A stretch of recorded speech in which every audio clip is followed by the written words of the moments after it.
Ladies and gentlemen, Jazz Gonzo here. What's next? We're going to compare and contrast two stories within the last few days with horrendous results.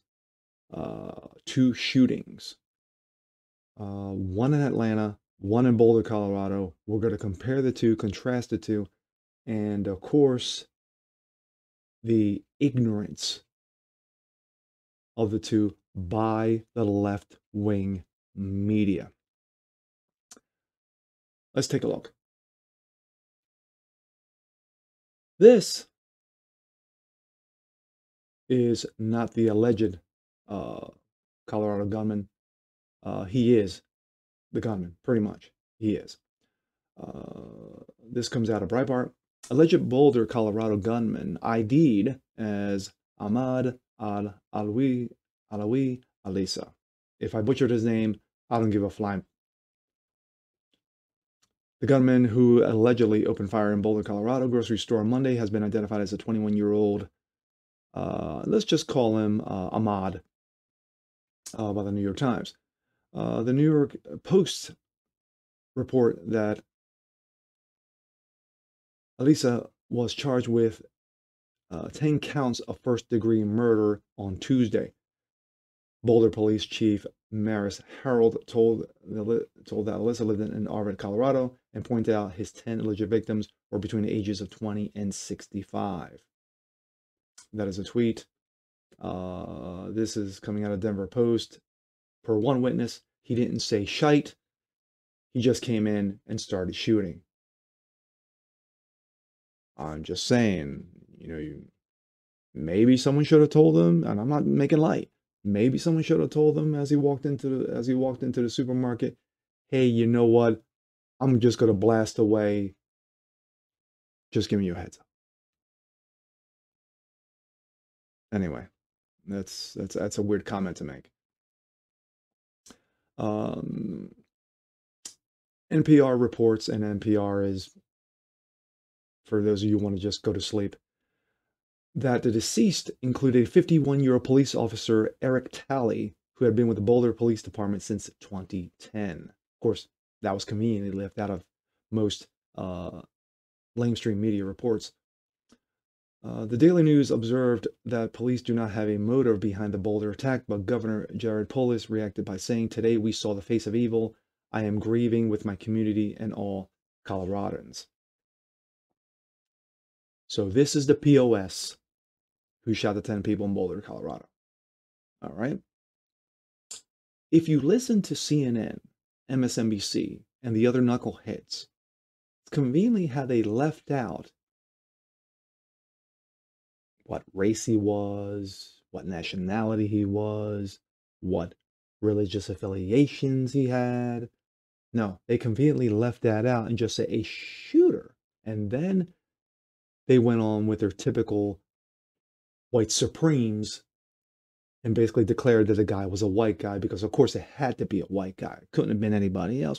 It had to be a white guy because, of course, as we all know, the attacks on the white race in the last 2 to 3 years, probably since when Trump became president, has been unprecedented in this country's history, and of course, in cancel culture. But now we're gonna take a we're gonna jump. We're gonna jump over to PJ Media, and of course, this is the Atlanta shooter. Let's see. Does the media really know the Atlanta shooter's motive better than he does? That's a flat out no. On Tuesday, well, this was last Tuesday, a gunman targeted three massage parlors in Atlanta area, killing 8 people and wounding 1. Police arrested a suspect, 21-year-old Robert Aaron Long, who confessed to the shooting, claiming he had been motivated by sexual addiction and aimed to remove the temptation. However, 6 of 8 victims were Asian. Leftist commentators, Democrats, and of course the knucklehead media easily rushed to the conclusion that this was a race hate crime. Well, it turns out not to be the case, because per interrogations by local police, by the FBI, and by one person who was with this person, Robert Aaron Long, in rehab a year ago, told the police and the FBI that he was in there with me because of sexual addiction. The gentleman whose name is not being let out said that Aaron Long was with me, staying with me in the same room. I was in for something else. He was here for sexual addiction. So someone who spent time with him a year ago said that this is the reason why he was here with me. And this guy confessed to the feds and to local police that this is the reason why I did what I did, and not because I'm some racist. There's a compare and a contrast. You had one Muslim, turns out to be a leftist Muslim on top of it. And then you have a white man who, of course, got slammed instantly for this being a racist hate crime in Atlanta, when you had this other clown in Boulder shooting up 10 people, including one cop. We don't know the race content of the other 9. We know the 51-year-old police officer, he was white. But when it came to everybody else, we don't know. Okay? But the left instantly jumped to the conclusion that this was a white guy who shot up 10 people. You had those twittering, knuckleheads twittering, or twatter douchebags, instantly jumping to the conclusion that this was a white guy because it just had to be. It had to be.